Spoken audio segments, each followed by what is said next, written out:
नमस्कार दोस्त।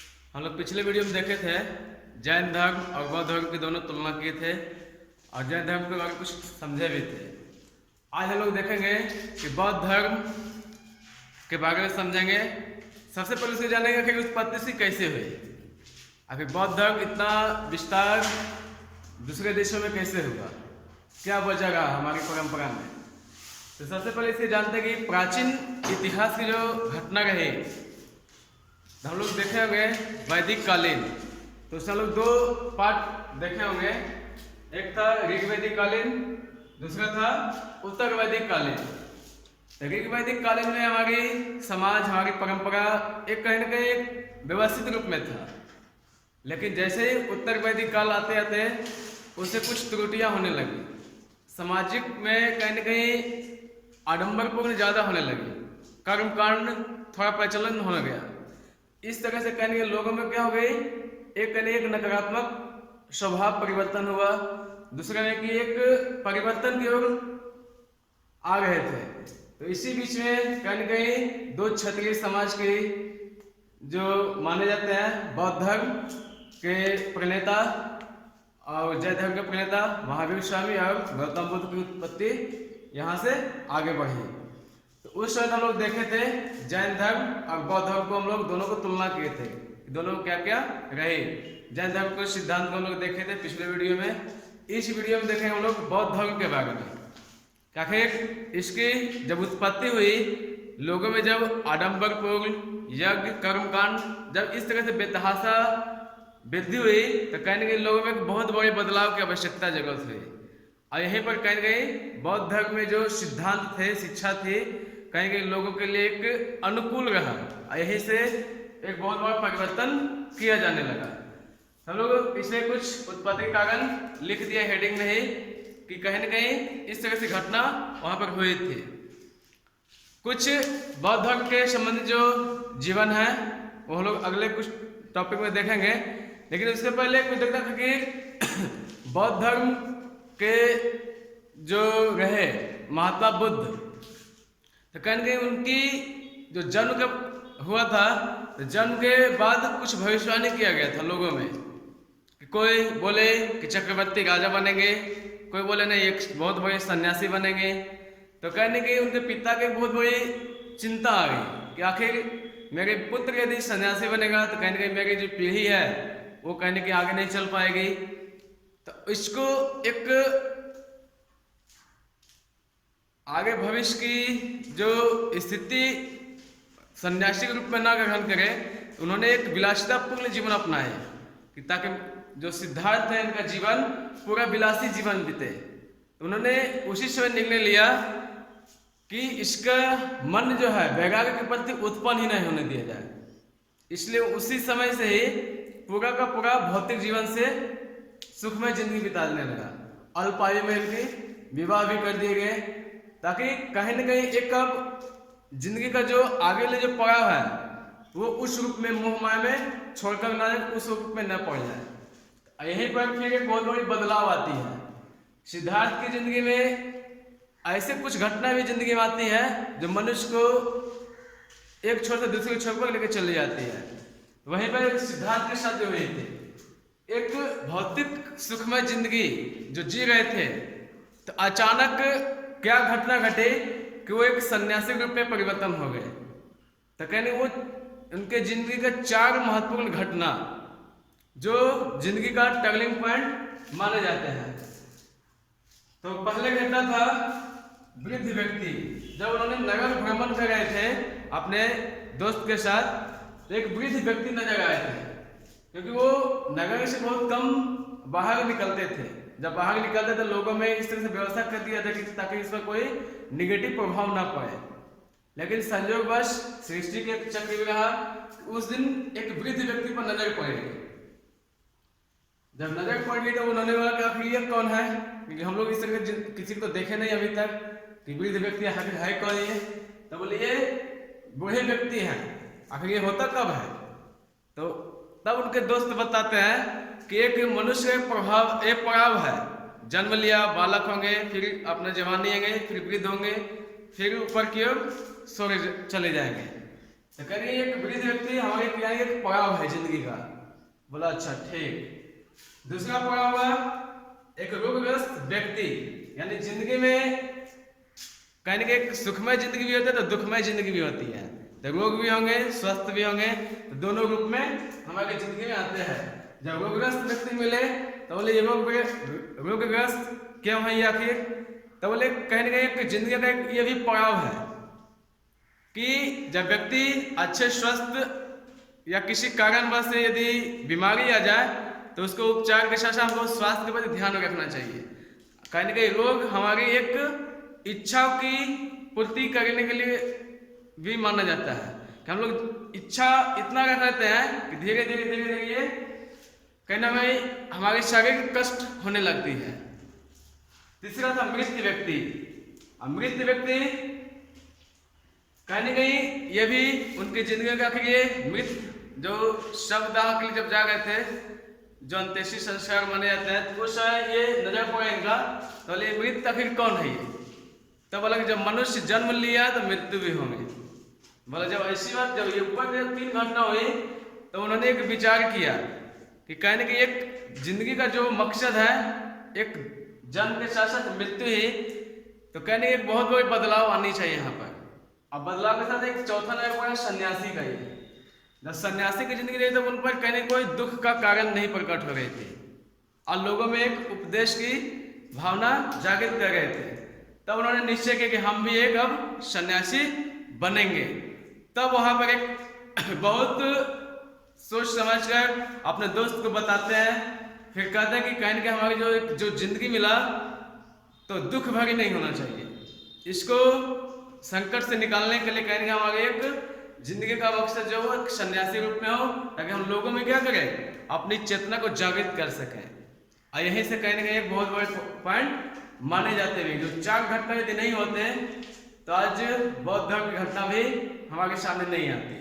तो कहने के इनकी एक बहुत बड़ी बदलाव मानी जाती है 4 घटना जिंदगी की। तब हम लोग आगे इनके कुछ जीवनी से संबंधित देखेंगे, कुछ इनके सिद्धांत, कुछ इनके जो आज सत्य माने जाते हैं, जो यानी कि पूरा सत्य हैं, वो सच जितने भी मूल सिद्धांत हैं वो आगे के टॉपिक में हम लोग देखेंगे। इसके कुछ इनका अब जीवन से संबंधित जानते हैं कि इनके जीवन में क्या क्या रहे। तो पहले इनका मूल नाम जानते हैं कि मूल नाम क्या था। इनका मूल नाम सिद्धार्थ था। इनका जन्म 563 ईसा पूर्व में, स्थान था कपिलवस्तु, जो वर्तमान में नेपाल की तराई के पास माने जाते हैं। मृत्यु हुई थी 483 ईसा पूर्व में कुशीनगर, जो आज के गोरखपुर उत्तर प्रदेश के एरिया माने जाते हैं। इनकी आयु 80 वर्ष की आयु में मृत्यु हुई थी इनकी। फिर इनकी माता का नाम महामाया था, जो कौशल वंश से संबंधित थी। फिर सुधोधन इनके पिता का नाम था, जो सांप के वंश से संबंधित थे। इनकी पत्नी का नाम यशोधरा था और पुत्र का नाम राहुल था। इनकी गृह त्याग आयु यानी कि 29 वर्ष में इन्होंने गृह त्याग किया था और 6 वर्ष से पहले इनकी गृह त्याग आयु 29 वर्ष की अवस्था में हुए थे। इनकी ज्ञान प्राप्ति स्थल और नदी, ये सब छोटे छोटे पॉइंट हैं जो पूछे भी जाते हैं हमेशा। बोध गया, आज की जो वर्तमान नाम है जो बोध गया है, लेकिन उस समय के जो तत्कालीन नाम थे उसका नाम था उरुवेला। हमेशा पता उरुवेला आज का कौन सा स्थान है, इस तरह से क्वेश्चन पूछे जाते हैं। जो बिहार में पढ़ते हैं 35 वर्ष की आयु में इन्होंने ज्ञान प्राप्ति कर लिए थे, यानी कि 6 वर्ष 29 वर्ष गृह त्याग आयु और 6 वर्ष का 35 वर्ष से ज्ञान पढ़ा, यानी 6 वर्ष के कठोर तपस्या के बाद ये ज्ञान प्राप्ति किए थे। ये नदी का नाम भी महत्वपूर्ण माना जाता है। यहाँ पर निरंजना नदी उस समय थे। वृक्ष यानी कि जिस जगह पर इन्होंने तपस्या किया था वो कौन से वृक्ष थे, कौन से वृक्ष के नीचे तपस्या किए थे। ये बोधि वृक्ष यानी कि उस समय पीपल और बोधि वृक्ष पत्नी के रूप में माने जाते हैं। इनका भाई का नाम देवदत्त और किस भाषा में इन्होंने अपना प्रचार प्रसार का धर्म का विस्तार किया, पाली भाषा। तो इस तरह से छोटे छोटे जो क्वेश्चन अभी यहाँ पर निकले तो कहेंगे बहुत ही महत्वपूर्ण माना जाता है, चाहे वो 12th क्लास के हो, चाहे वो कंपटीशन की तैयारी में हो, तो कहेंगे इस तरह से छोटे छोटे क्वेश्चन बहुत ही महत्वपूर्ण मानी जाती है, जो लगभग यहाँ पर यदि देखा जाए लगभग 10 से 20 क्वेश्चन 30 क्वेश्चन आराम से निकल सकते हैं, जो अति महत्वपूर्ण माना जाता है।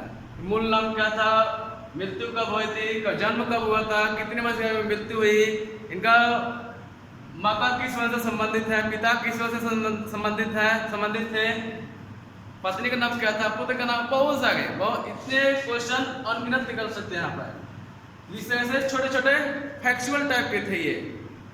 अब आते हैं इनके कुछ और इसके उसी फैक्चुअल टाइप में आते ये। इनके गुरु का नाम क्या था, अक्सर इस तरह से अलाट कलाम इनके गुरु थे, गुजरत रामपुत्री माने जाते हैं, ये दो गुरु माने जाते हैं इनके। प्रथम शिष्य, यानी कि जब वो ज्ञान प्राप्ति कर लिए थे तो उसके पश्चात कोई शिष्य बने होंगे इनके, तो उनका शिष्य जो तपस्वी नाम का व्यक्ति, अगर भल्लिक नाम का व्यक्ति, यानी दो व्यक्ति थे, ये उरुवेला में ही मिले थे, उरुवेला यानी कि बोध गया में ही, बोध गया में ये दो प्रथम शिष्य बनाए गए थे। फिर 5 शिष्य, एक घटना घटी थी इनके साथ, जब ये गिरि त्याग किए थे, उसके बाद जब कठोर तपस्या के लिए जब गए थे तो 5 व्यक्ति मिले थे इनके। ये 5 व्यक्ति था, कौंडिन्य, बप्पा, भादिया, महानामा और असागी। ये 5 व्यक्ति उस वक्त तत्काल तो मिले थे, लेकिन इनके साथ कुछ घटना घटी जो उन्होंने फिर ये छोड़ दिए थे। उनके साथ घटना यह घटी थी कि ये अत्यधिक कठोर तपस्या में लीन थे, और कठोर जब तपस्या करते कहीं ना कहीं इनकी शारीरिक कष्ट ज़्यादा होने लगे, और शारीरिक कष्ट इतना लगे इनकी जो अवस्था थी पूरी की पूरी अस्थि दिखाई देने लगा। तो कहीं ना कहीं नगर के आसपास और व्यक्तियों में लोगों में आसपास एक चर्चित हो गए कि कहीं इतना कठोर तपस्या भी नहीं होनी चाहिए कि व्यक्ति की जान ही न गए। तो इन्होंने निर्णय लिया कि कहीं ना कहीं हम मध्यम मार्ग अपनाएंगे, तो कहीं ना हम अपना जीवन यापन भी करेंगे, कुछ खान पान भी करेंगे और तपस्या भी करेंगे। तब इन्होंने उस घटना को छोड़कर एक सुजाता नाम की कन्या जो थी उनसे खीर ग्रहण किए। जब खीर ग्रहण किए तो कहने के इनका जो दोस्त थे 5 शिष्य जो माने थे उस समय, तो इन्होंने कहा कि आपने कुछ भी नहीं किया, आप एक आडंबरपूर्ण इस तरह से रचे से आपके साथ हम नहीं गएंगे, और वहाँ पर ये छोड़कर चले गए। अब यहाँ पर ये 7-7 दिन का यानी टोटल 49 डेज का ये रूटीन बनाया अपना तपस्या के, कठोर तपस्या के लिए। 7-7 दिन का ये अपना रखे, 7 दिन फिर ब्रेक लेकर फिर अपना जो खान पान थे लेकर फिर अपना तपस्या करते थे। इस तरह से अपनाए, यानी कि मध्यम मार्ग अपनाए। इनका कथन भी था कि इस सारंगी को इतना भी कष्ट नहीं देना चाहिए कि वो टूट जाए, और इतना भी ढीला ना छोड़ देता कि वो बजे ही नहीं, यानी वो मध्यम होना चाहिए ताकि वो बजे भी और कसा हुआ भी रहे। इन्होंने अपने कठोर की साधना जब तपस्या जब ले लेती है तो वो मध्यम मार्ग अपनाए थे। ये फिर 5 शिष्य जो थे वो बाद में जब ज्ञान प्राप्ति हो गई थी महात्मा बुद्ध की, तो फिर जब सारनाथ की ओर जब गए तो ये 5 शिष्य मिले, फिर वो वहाँ पर प्रथम उपदेश दिए थे जो धर्मचक्र परिवर्तन के नाम से जाना जाता है। इसके हम घटना आगे देखेंगे यहाँ पर। फिर प्रथम भिक्षुणी, यानी कि बौद्ध धर्म में महिलाओं के लिए भी अनुमति दी गई थी। जो महिलाएं थी प्रजापति गौतमी, जो इनकी मौसी मानी जाती है, जो इनका पालन पोषण भी किया था, क्योंकि इनका माता जो थी वो जन्म के बाद ही मृत्यु हो गई थी, मृत्यु की शिरागे के लिए पालन पोषण किए थे यहाँ पर। अब है कि यहाँ पर बुद्ध के जीवन के घटनाएं एवं उनके प्रतीक, तो कहेंगे जो घटनाएं घटी उनके लिए कुछ प्रतीक माने गए यहाँ पर। अब कौन कौन से प्रतीक है, ये तो एक छोटे छोटे जो पॉइंट का क्वेश्चन जो पूछे जाते हैं ऑब्जेक्टिव टाइप में, ये सब बहुत ही महत्वपूर्ण माने जाते हैं। ये सब घटना उसका प्रतीक या प्रतीक पूछता, फिर इसका घटना कौन सा घटना संबंधित थे, इस तरह से क्वेश्चन पूछे जाते हैं यहाँ पर। तब जब ये गर्भधारण हुई थी इनके माँ में, महात्मा बुद्ध जब गर्भ में आए थे तो एक प्रतीक रूप में माने गए, हाथी के प्रतीक माने गए। जब जन्म हुआ था तब ये कमल के रूप में माने गए। जब इनकी यौवनावस्था थी तो ये वृषभ का रूप माने गए, वृषभ का प्रतीक माना गया यहाँ पर। जब गृह त्याग किए तो वो घटना, गृह त्याग की घटना महाभिनिष्क्रमण कहा जाता है। जब ज्ञान प्राप्ति किया तो ज्ञान प्राप्ति जो पीपल वृक्ष के नीचे किए थे तो फिर बोधि वृक्ष प्रतीक के रूप में माना गया। बोधि वृक्ष आज भी वो माने जाते हैं।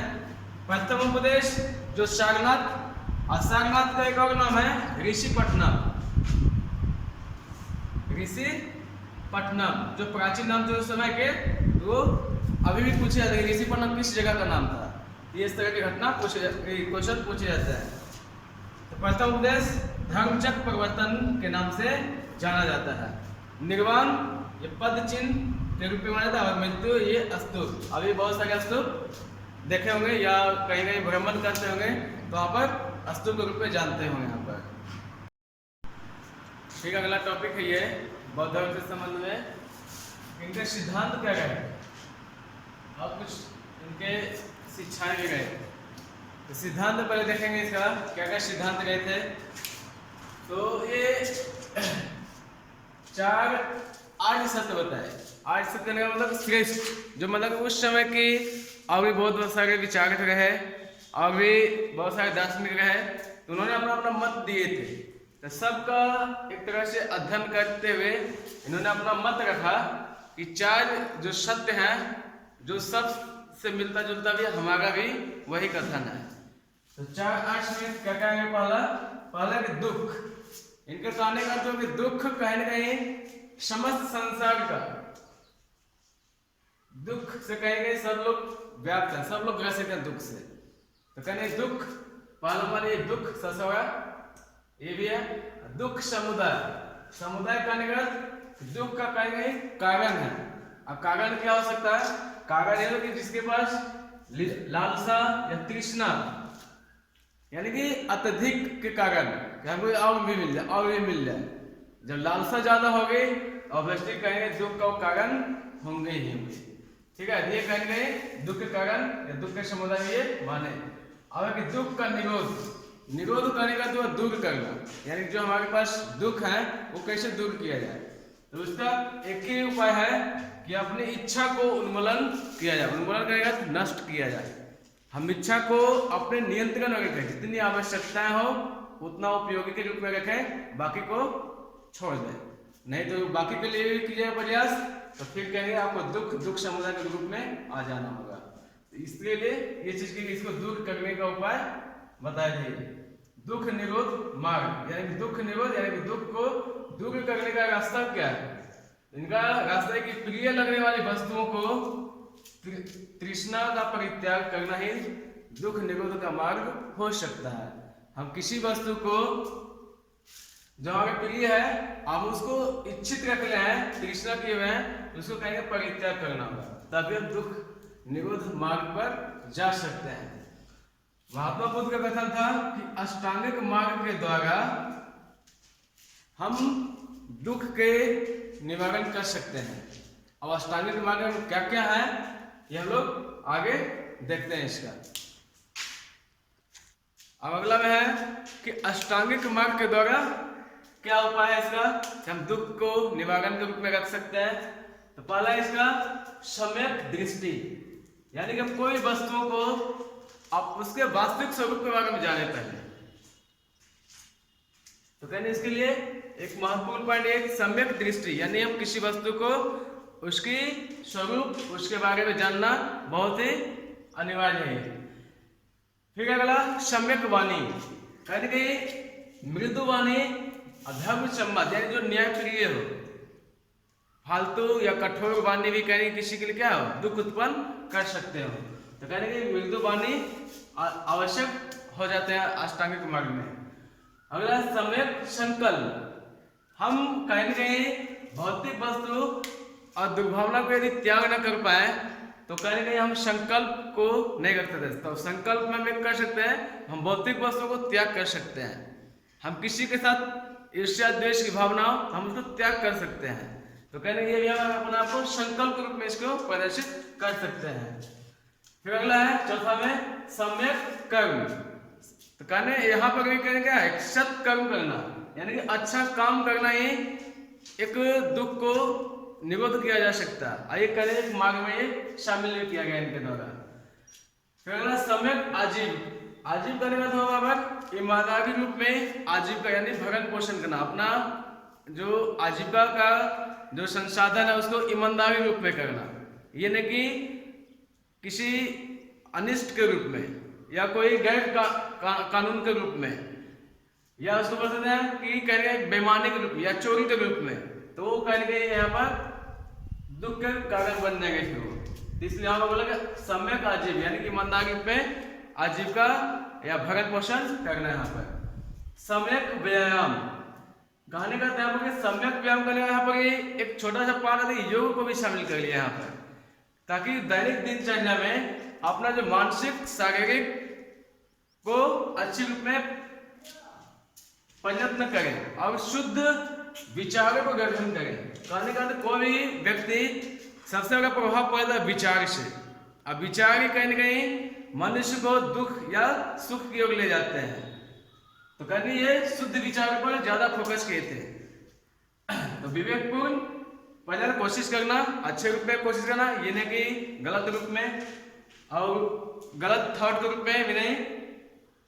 फिर सम्यक स्मृति, यहाँ पर मन वचन कर्म को माना गया कि हमेशा अच्छे रूप में हमेशा स्मरण रखना। स्मृति का अर्थ है स्मरण रखना हमेशा। तो मन वचन और कर्म, मन से भी, वचन से भी और कर्म से भी। मालूम पड़े कि हम कर्म अच्छे रूप में कर रहे हैं लेकिन स्मृति हमारा जो है ये गलत रूप में है, तो वहां पर आपकी ये भावना अलग हो जाएगी। यहाँ पर हमेशा अलर्ट रहना जिसको बोला जाता है, हमेशा सजग रहना कि हम कहीं मन से तो कहीं कोई गलत नहीं कर बैठे, हमारी स्मृति कहीं गलत तो नहीं हो गई। तो हमेशा कहीं ये तीनों में ध्यान में रखना होता है। सम्यक समाधि, यहाँ पर चित्त की समुचित एकाग्रता जिसको बोला कंसंट्रेशन पूरा एकाग्र रूप में होना, यानी कि हम पूरी की पूरी जो हमारी भावना है, हम एक अच्छे के प्रति हमारी पूरा जो दृष्टि शारीरिक मानसिक जो भी है वह सब एकाग्र रूप में हम उसको सम्यक समाधि में मानते हैं। इनके अलावा और महात्मा बुद्ध कुछ और सिद्धांत भी थे जो बहुत ही महत्वपूर्ण माने जाते हैं, जो आज के दैनिक जीवन में यदि प्रयोग किया जाए तो कहने के उसकी व्यक्तित्व में बहुत लिखा जा सकते हैं। तो इसमें आगे क्या है, सदाचार पर और नैतिक जीवन पर बहुत ज्यादा फोकस किया गया था इनके द्वारा। अब इनके द्वारा कि 10 सील यानी 10 आचरण बिहेवियर के रूप में जो कहीं न कहीं बहुत ही सर्वश्रेष्ठ माने जाते हैं। आइए कहीं न कहीं जो बौद्ध भिक्षु होते थे उनके लिए अनिवार्य माने जाते थे, लेकिन जो अन्य व्यक्ति होते थे जो गृहस्थ जीवन में रहते थे उनके लिए प्रथम 5, यहाँ पर 10 आपको मिलेंगे, तो प्रथम 5 अनिवार्य माने जाते थे। तो कहीं इस ये कहीं न कहीं बहुत ही महत्वपूर्ण माने थे इनके 10 आचरण के। तो 10 सील में समझते चलते हैं छोटे छोटे पॉइंट से। तो पहला पॉइंट अहिंसा, यानी किसी भी जीव जंतु को हिंसा नहीं करना, इनके प्रथम शील माने जाते हैं। दूसरा था सत्य, यानी कि इनके जो सिद्धांत में है हमेशा सत्य बोलना, तो कहीं न कहीं यह भी महत्वपूर्ण माना जाता है। दूसरा अगला है अस्तेय, यानी कि हम अपने दैनिक दिनचर्या में या अपने आजीविका में चोरी का कोई स्थान नहीं है। तो अस्तेय का अर्थ होता है चोरी न करना। इस वजह से क्वेश्चन पूछ दिए जाएंगे अस्तेय का क्या अर्थ है, हिंसा नहीं करना, झूठ न बोलना, और भी 2-3 हो सकते हैं, चोरी भी नहीं करना होगा, तो आप इस पे समझ सकते हैं। अपरिग्रह मतलब संपत्ति का संग्रह नहीं करना, आपके पास जितनी जरूरत है आवश्यकता है आप उतने रखिए, बाकी को लोक कल्याण के लिए दान कर दीजिए। ये इनके सिद्धांत में शामिल थे, अपरिग्रह धन का संग्रह नहीं करना। फिर अगला ब्रह्मचर्य मतलब इंद्रियों का नियंत्रण रखना। इंद्रिय मतलब जो 5 ज्ञानेंद्रिय माने जाते हैं तो वो उस पर बहुत ही महत्वपूर्ण नियंत्रण रखना होता है, तो इसलिए ब्रह्मचर्य का पालन किया जाता था। तो ये 5 जो ऊपर में जो प्रथम 5 है ये गृहस्थ के लिए या अन्य व्यक्ति के लिए जो इनके जो उपासक होते थे इनके लिए अनिवार्य माने जाते थे, लेकिन जो बौद्ध भिक्षु होते थे उसके लिए 10 जो है ऊपर से 10 वो सब का सब माना जाता था, तब वो बौद्ध भिक्षु ग्रुप में शामिल होते थे, तब वो संघ में शामिल होते थे। तो ये कहेंगे अगला जो छठा है नृत्य एवं संगीत का त्याग करना। उस समय की जो रहे होंगे, आज की प्रथा अलग है कि आज का नृत्य संगीत अलग है, आज की नहीं, उस समय की ये नृत्य संगीत अलग रूप में रहे होंगे, तो वहां पर ये प्रतिबंध लगाए जाते थे ताकि व्यक्ति का नृत्य और संगीत के माध्यम से कहने उसका इंद्रिय पर नियंत्रण नहीं हो पाते थे या ब्रह्मचर्य का पालन नहीं हो पाते थे, इसलिए वहां पर एक प्रतिबंध लगाया गया। यहाँ पर सुगंधित पदार्थों का त्याग, यहाँ पर हमारी जो दैनिक जीवन में हम लोग उपयोग करते हैं सुगंधित पदार्थ का, भोजन करते हैं सुगंधित पदार्थ का हम लोग आसपास उपयोग करते हैं, तो यहाँ पर भिक्षु के लिए सुगंधित पदार्थों के लिए प्रतिबंध लगाया गया था। असमय भोजन का त्याग, हमारे जो दिनचर्या में जो भोजन का जो सिस्टम है, हमारा किस समय भोजन करना चाहिए किस समय नहीं, तो यहाँ पर असमय भोजन का त्याग किया गया था। हम लोग भले भी कुछ असमय भोजन कर गए, तो ये आज की दैनिक दिनचर्या में अलग है, लेकिन उस समय ये बहुत भिक्षु के लिए बहुत अनिवार्य हो जाते थे। फिर अगर कोमल शैया का त्याग, यहाँ पर इनका जो शयन होता था भूमि शयन की प्रथा होती थी, वहां पर कोई बहुत बड़े बड़े सोफा सेट या पलंग सेट कोई कुछ अनिवार्य नहीं, यहाँ पर कोमल शैया का त्याग करना होता था। कामनी कंचन त्याग, कामनी कंचन का त्याग, यहाँ पर महिलाओं से साथ संबंध बनाने पूरे प्रतिबंध लगाया रखा जाता था कि आप किसी महिला के साथ संबंध नहीं रख सकते हैं। इस तरह से इनके 10 आचरण जो थे वो बौद्ध भिक्षुओं के लिए अनिवार्य माने जाते थे। जो 10 आचरण में अपने ला दिए वो बौद्ध संघ में प्रवेश कर और उसका धर्म प्रचार के रूप में जुट जाते थे। लेकिन ये ऊपर से जो 5 है, ये ऊपर से 5 ये सभी के लिए अनिवार्य थे, तभी वो बौद्ध धर्म में और बौद्ध धर्म उपासक बन सकते थे।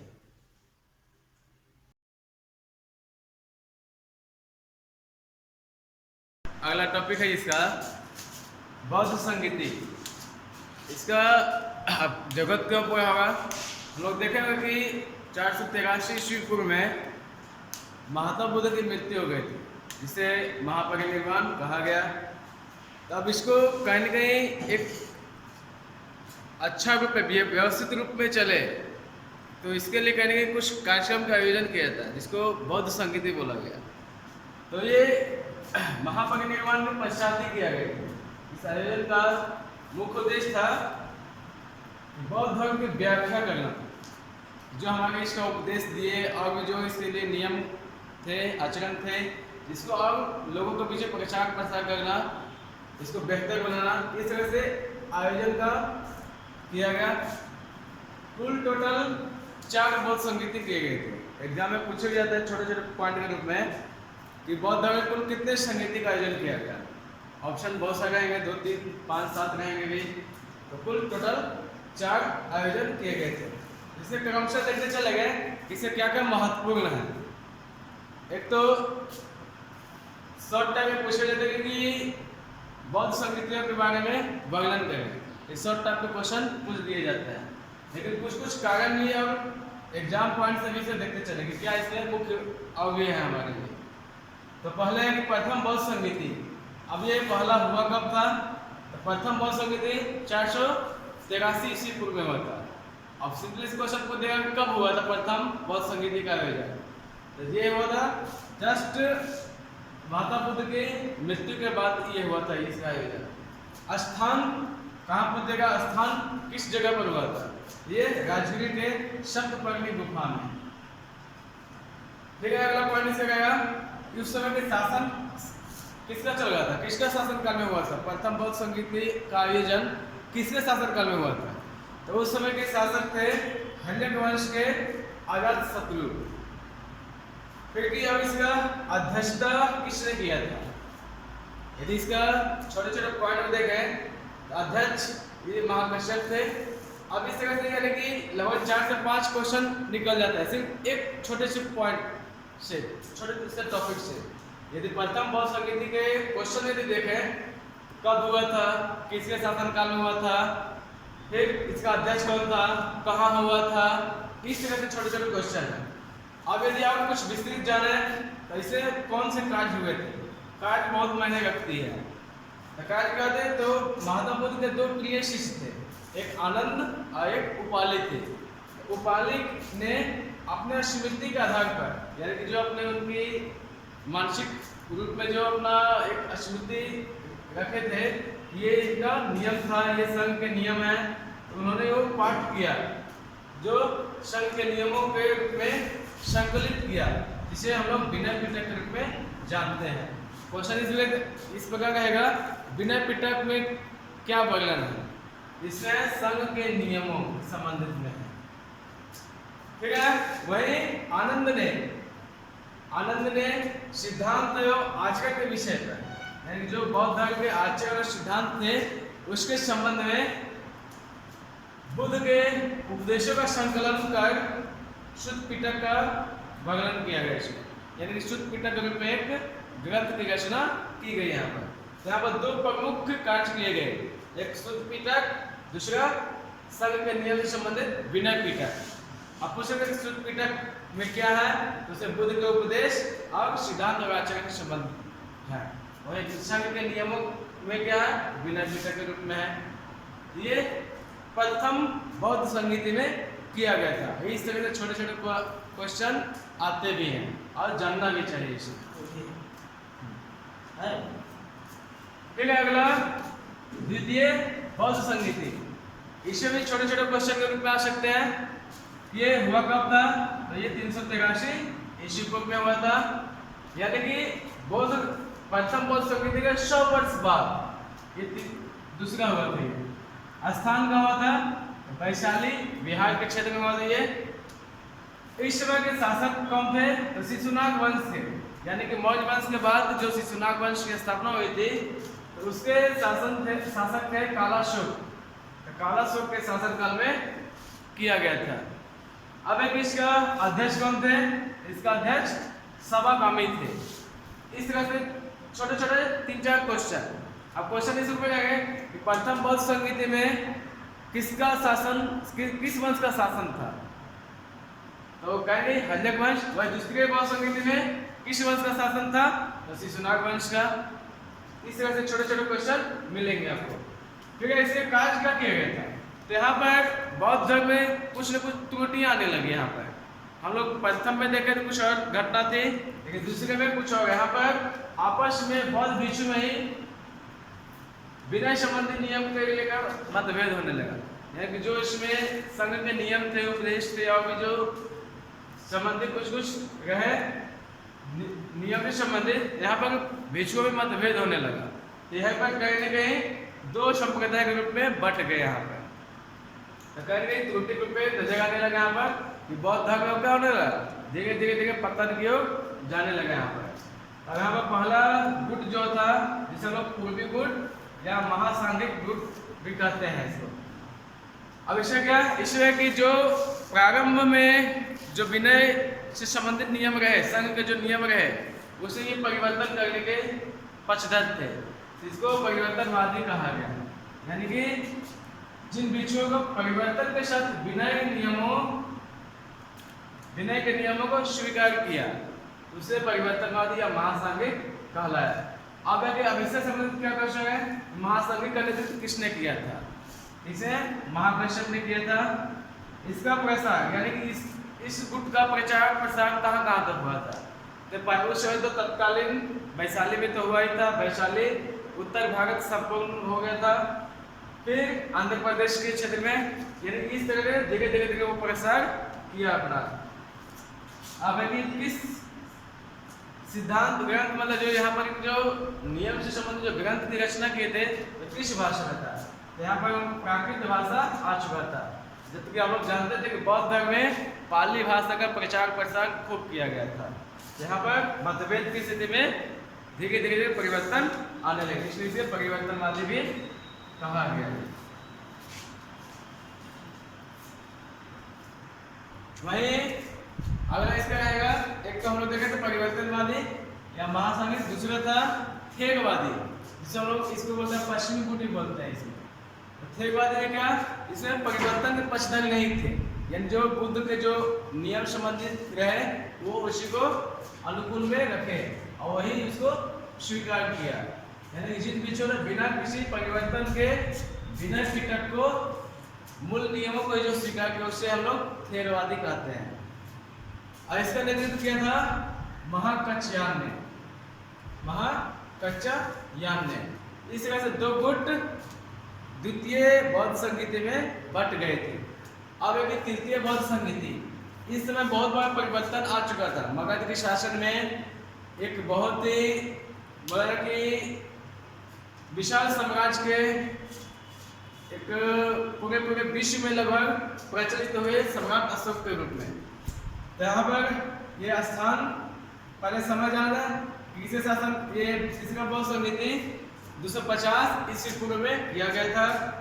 इस तरह से क्वेश्चन कि तीसरा कब हुआ था, तो 250 ईस्वी पूर्व। स्थान यहाँ पर होंगे पाटलिपुत्र, यानी कि प्रथम राजगिरी का सप्तवर्णी गुफा, दूसरा वैशाली और तीसरा पाटलिपुत्र जो मगध की उस समय राजधानी थी।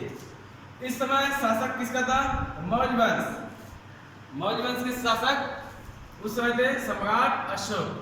इन्होंने ही पूरे बौद्ध धर्म के एक देश से दूसरे देश में प्रचार प्रसार के लिए अपने धर्मदूत को भेजे भी थे। इस समय इसका अध्यक्षता कौन किए थे, अध्यक्ष थे इसका भोगालीपुत्र तीस। अब यहाँ पर छोटे छोटे क्वेश्चन बहुत सारे आ गए। 3 बौद्ध संगीति देखे, तीनों में अध्यक्ष कौन, शासन कौन, किसका वंश, कौन सा स्थान, समय कब, इस तरह से छोटे छोटे पॉइंट। अब यदि इसका सभी रूप में देखें तो बहुत ही क्वेश्चन निकल जाएंगे यहाँ पर, और जो बहुत ही महत्वपूर्ण माने जाते हैं। लेकिन हाँ, कंफ्यूजन भी बहुत ज्यादा होते हैं, इसलिए क्रम से यदि ध्यान में रखें तो ये कंफ्यूजन वाला कम रहेंगे। ये सिस्टमेटिक रूप में चले। पहला जब महात्मा बुद्ध की मृत्यु हुई थी उसके के बाद 483 ईसा पूर्व में होता, फिर दूसरा उससे 100 वर्ष बाद या 383 ईसा पूर्व, फिर तीसरा 250 ईसा पूर्व। इस रूप में छोटे छोटे क्वेश्चन निकलते हैं। अब इस बौद्ध संगीति में यानी सब संगीति में कुछ महत्वपूर्ण कार्य हुए थे। प्रथम में भी देखे थे विनय पिटक की संकलित किया गया था, सुत्त पिटक संकलित किया गया था। दूसरा में 2 संप्रदाय के रूप में बट गए। तीसरा में क्या कार्य होता है, इसमें महात्मा बुद्ध के उपदेशों को पुनः संकलित किया गया, यानी जो पहले के प्रथम बौद्ध में किया गया था वही फिर तीसरा में भी किया गया था। ऐसे अभिधम पिटक के रूप में जाना जाता है। ये ऐसे क्या था, इसमें बौद्ध धर्म के सिद्धांत की दार्शनिक व्याख्या की गई, यानी जो बौद्ध धर्म के दर्शन थे बौद्ध धर्म के, उसमें इसमें संकलन किया गया। ये तीनों पिटकों को त्रिपिटक भी कहा जाता है। त्रिपिटक तीनों का अलग अलग रूप देखे हम लोग, विनय पिटक, अभिधम पिटक और सुत्त पिटक। अब इस संस्कृति में थेरवादियों का प्रभुत्व रहा। थेरवादी हम लोग देखे थे, एक परिवर्तनवादी, दूसरा अपरिवर्तनवादी, यानी इसमें कोई परिवर्तन नहीं किया गया, इससे थेरवादियों का प्रभुत्व ज्यादा था। वहीं चतुर्थ में कुछ और महत्वपूर्ण पॉइंट आ जाएगा यहाँ पर। यह हुआ कब था, प्रथम शताब्दी ईस्वी में। प्रथम शताब्दी ईस्वी में स्थान कहाँ हुआ था, इस तरह से क्वेश्चन कि कुंडलवन। अब ये कुंडलवन है कहाँ, तो कुंडलवन आज के जम्मू कश्मीर एरिया में पहुंचते हैं। ये इस समय के शासन कौन थे, तो शासन इस समय कुषाण वंश में चल रहा था। कुषाण वंश के कनिष्क के शासनकाल में ये चौथा बौद्ध संगीति हुआ था। ये अब है इसका अध्यक्ष, अब इसका अध्यक्ष कौन थे, अब एक उपाध्यक्ष। इसमें आपको मिले होंगे अध्यक्ष उपाध्यक्ष से पहली बार मिले होंगे। उपाध्यक्ष अश्वघोष, जो कि अध्यक्ष वसुमित्र। अब देखिए 4 बौद्ध संगीति में यदि देख लें तो सबका अलग अलग रूप में। अब इसमें प्रमुख कार्य क्या रहे, प्रमुख कार्य इसका मुख्य आयोजन इसलिए किया गया था कि जो दोनों के बीच मतभेद था, एक थेरवादी एक महासांघिक के बीच में, उसको दूर किया जाए। लेकिन यहाँ पर बहुत ही मुश्किल रहा। यहाँ पर त्रिपिटक पर प्रमाणिक भाष्य की रचना की गई, जिसको हम लोग विभाषा शास्त्र में कहा जाता है। अब इसी संगीति में करीब एक और परिवर्तन हो गया। यहाँ पर 2 गुट अपरिवर्तन हो गए, एक हीनयान और महायान के रूप में 2 संप्रदाय फिर बट गए। यानी हम लोग दूसरे बौद्ध संगीति में देखे थे कि 2 संप्रदाय में बट गए, अभी चतुर्थ बौद्ध संगीति में भी 2 संप्रदाय के रूप में बट गए। इससे एक ये जानने को मिलता है कि कहीं न कहीं बौद्ध संगीति में फिर कहेंगे कुछ अपरिवर्तन न होकर परिवर्तन करने के पक्ष में होंगे। इस कारण से क्या हुआ, धीरे धीरे धीरे परिवर्तन इसमें पतन के कारण बने। दूसरा कारण भी था कि हम लोग जो देखे थे हिंदू धर्म में जो आडम्बरपूर्ण कर्मकांड यज्ञ ये सब जो त्रुटि हो गई थी वहां पर, उन्होंने उसका सुधार भी किया। लेकिन यहाँ पर क्या हुआ, बौद्ध धर्म में यहाँ पर धीरे धीरे धीरे परिवर्तन करने के पक्ष में जैसे जैसे गए वहां पर पतन की ओर चलते चले गए। इस तरह से पूरा पूरा बौद्ध धर्म